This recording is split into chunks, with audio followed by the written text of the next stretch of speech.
Welcome to Visordown. I've just got back from testing Aprilia's brand new Caponord 1200 Rally. And as usual, I'm sort of left wondering why I don't see more Aprilias on the road. Every time that I ride one, I think they're brilliant, and the Caponord Rally is no exception. The bike isn't particularly groundbreaking. In fact, if we're honest, it is just a dressed up version of the standard Caponord with a few off-road modifications. But it works, and that's what's important. The standard bike's cast alloy wheels have been replaced with new spoked rims and a larger 19-inch front wheel. Hard panniers now come fitted as standard, along with engine crash bars, LED fog lights, a taller screen, and 3 new colour schemes unique to the model. I'm not entirely sure why, but the standard Caponord always got a bit of grief for being a minger.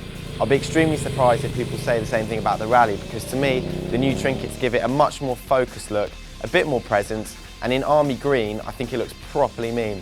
It sounds great too. It belts out a really aggressive bark at idle and churns out a pretty cool soundtrack all the way up to the bike's red line, where you get a bit of induction roar too. But that's not the only reason to explore that red line. The engine is stonkingly good.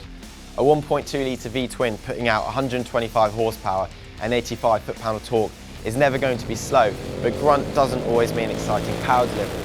So if at one end of my imaginary engine excitement scale is the Suzuki Visordown 1000, which has a slow revving motor, and at the more desirable end of the spectrum is KTM's 1290 lump, then the Caponord's engine sits impressively close to the Austrian's offering. All that usable power is kept in check by an electronics package that is, for the most part, taken from Aprilia's own RSV4 superbike. So there's no fancy wheelie control or rear wheel lift mitigation, but there is a ride-by-wire throttle with 3 riding modes and 3-stage traction control. The Aprilia's package feels really well integrated and cuts in so subtly, you do well to know it was even there most of the time, to be honest. At 238 kilos dry, I wasn't expecting much from the Caponord Rally in terms of handling, but it turned out to be one of the bike's most impressive features. As on the stock Caponord, the Rally comes with electronic semi-active sack suspension front and rear.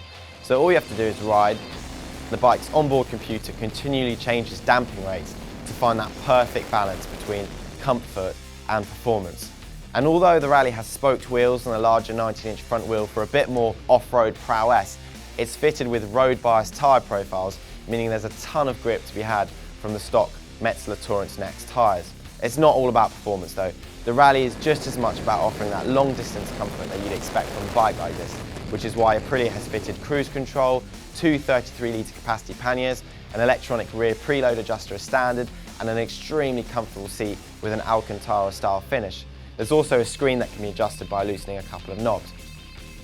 Fuel gauges on motorcycles are notoriously inaccurate, but the Rally was showing only 1 bar remaining from its 24-litre tank after only 100 miles. That's not particularly good. I was also a bit disappointed to find that the protective sump guard was actually just a plastic belly pan, and that a centre stand and heated grips are optional extras. As with most bikes, the Caponord Rally's biggest issue is its competition. At $13,999, it costs exactly the same as a KTM 1190 Adventure and over £1,000 more than the base model Ducati Multistrada. That's not to say that it can't compete, but anything going up against those two offerings is going to have a really tough fight on its hands.